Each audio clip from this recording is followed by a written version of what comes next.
Hello, Bible readers. It is Friday, June 11th. We're reading from Zechariah 1 through 7 and 1 Peter chapters 4 to 5. Zechariah is the 11th of the book of 12, otherwise known as the Minor Prophets. It seems that this is a collection, and by that I mean there are multiple authors to Zechariah, because chapters 1 to 8 are very distinct from 9 to 14. Most scholars would call them 1st and 2nd Zechariah. If the self-reported dates are right, 1st Zechariah would have been written in 520 and 519, because it says in the whatever year of Darius's reign. So we can narrow down the authorship date pretty specifically.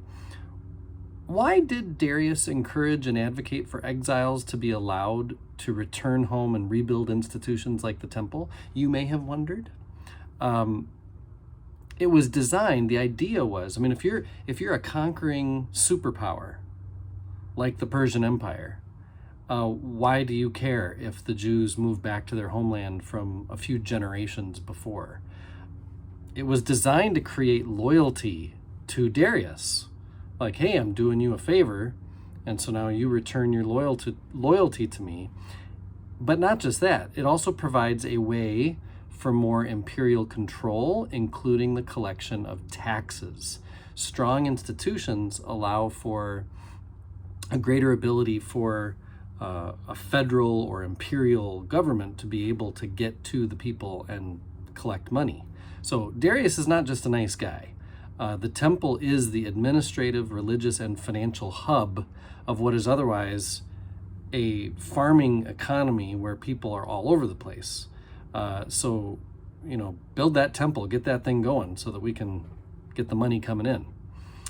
In the midst of King Darius being king, Zechariah wants Israel to remember that God is God, and Israel is only subject to God. So as a prophet, that's Zechariah's agenda.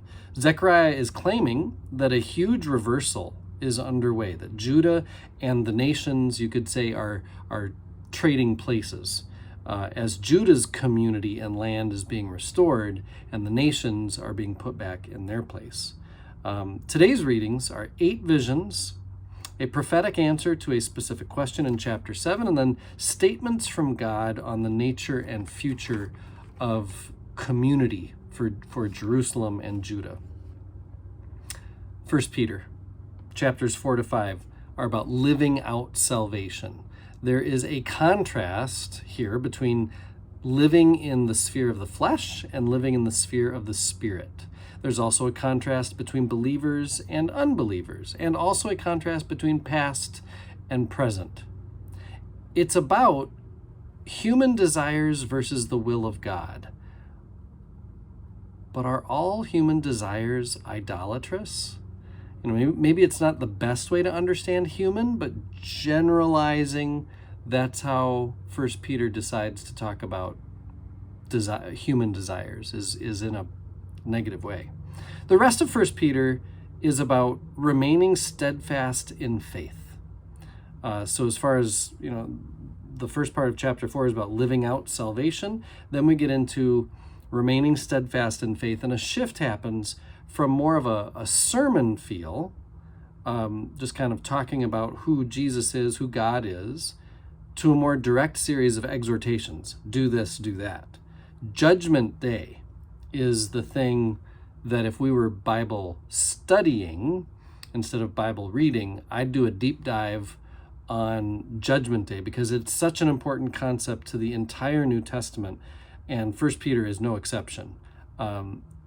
History to 1 Peter is speeding toward a day, the last day, the final day, at amazing speed. Eschatology is the churchy word for final day of judgment stuff, and eschatology could be a thing that a Bible study could go into for quite some time. I'm one with my God. My God is with us, all of us, at all times and in all places.